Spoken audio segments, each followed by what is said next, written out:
അജ്ഞാനമെന്ന മൂടൽമഞ്ഞ് മാറി ജ്ഞാനസൂര്യൻ ഉദിക്കട്ടെ. ശ്രീ എൻ സുരേഷ് എഴുതിയ ഈ ലേഖനം വായിക്കുന്നത് ശ്രീകല. മനുഷ്യ സമൂഹത്തിൽ ഒരു ദുഃഖകരമായ പ്രവണത നമുക്ക് നിരന്തരം കാണാം. മറ്റുള്ളവരെ പൂർണ്ണമായി അറിയാതെ വെറും ധാരണകളിലും കേട്ടുകേൾവികളിലും ആധാരപ്പെടുത്തി തെറ്റായ വിധികളും വ്യക്തിനിർണയം വരെ ചെയ്യുന്ന ആളുകൾ. ഇവർക്ക് ഇതിലൂടെ യാതൊരു നേട്ടവുമില്ലെങ്കിലും അവർ ഈ പ്രവർത്തനം തുടരുന്നു. ആത്മീയതയുടെ പ്രകാശത്തിൽ നോക്കുമ്പോൾ ഇതിൻ്റെ കാരണം വ്യക്തമാകും. ഉപനിഷത്തുക്കൾ പറയുന്നു, യഥാ ദൃഷ്ടി തഥാ സൃഷ്ടി.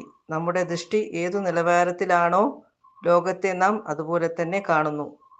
മനസ്സ് അസൂയ, ഭയം, അബോധമോക്ഷങ്ങൾ എന്നിവ കൊണ്ട് നിറഞ്ഞാൽ മറ്റുള്ളവരുടെ ലളിതമായ പ്രവൃത്തിയും തെറ്റായി കാണപ്പെടും. നിർദോഷത സംശയത്തിൻ്റെയോ അപകീർത്തിയുടെയോ തിരശ്ശീലയ്ക്ക് പിന്നിൽ ഒളിക്കും. സ്വയം അനുഭവിക്കുന്ന അശാന്തി മറ്റുള്ളവരുടെ സ്വഭാവത്തിലും പ്രതിഫലിപ്പിക്കപ്പെടും. അതുകൊണ്ട് വ്യക്തിനിർണയം തെറ്റായ വിലയിരുത്തലുകളും ആദ്യം ആ വ്യക്തിയുടെ തന്നെ ഉൾവിചാരത്തിൻ്റെ ദൗർബല്യമാണ്. അസതോമ സദ്ഗമയ. ആത്മീയത നമ്മെ അസത്യത്തിൽ നിന്നും സത്യത്തിലേക്കാണ് നയിക്കേണ്ടത്. മറ്റൊരാളെ പൂർണ്ണമായി അറിയാതെ കുറ്റപ്പെടുത്തുന്നത് അസത്യത്തിൻ്റെ തന്നെ കാതൽ. തമസോമ ജ്യോതിർഗമയ.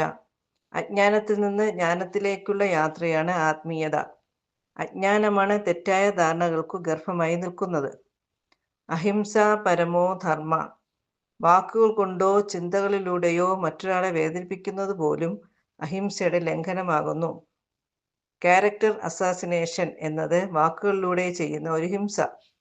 ഭഗവത്ഗീതയിൽ ശ്രീകൃഷ്ണൻ പറയുന്നു, മറ്റുള്ളവരെ നിന്ദിക്കുന്നത് അജ്ഞാനത്തിൽ നിന്നും ജനിച്ച ഒരു തിന്മയാണ്. മറ്റുള്ളവരുടെ ജീവിതം വിലയിരുത്തുകയല്ല, സ്വകർമ്മവും സ്വധർമ്മവും ശുദ്ധമാക്കുകയാണ് വേണ്ടത്. മറ്റുള്ളവരെ തെറ്റായി വിലയിരുത്തുന്നവൻ്റെ മനസ്സിലാണ് ആദ്യം വിഷം രൂപപ്പെടുന്നത്.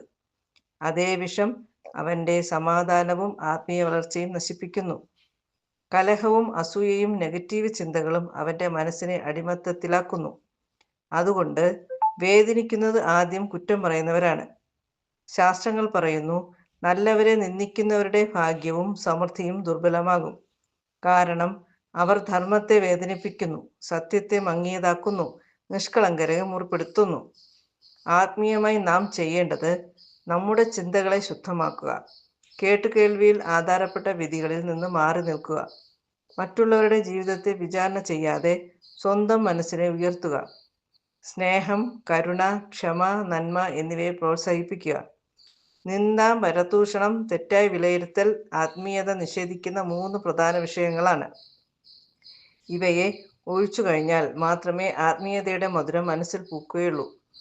മറ്റുള്ളവരുടെ ജീവിതത്തിൽ ഇരുട്ട് കണ്ടെത്തുന്നത് എളുപ്പമാണ്. എന്നാൽ ആത്മീയത നമ്മോട് പറയുന്നു, ആദ്യമേ സ്വന്തം മനസ്സിലെ ഇരുട്ട് അറിവിൻ്റെ ദീപം കത്തിച്ച് നീക്കം ചെയ്യുക എന്ന്. എല്ലാവർക്കും നമസ്കാരം. Thank you.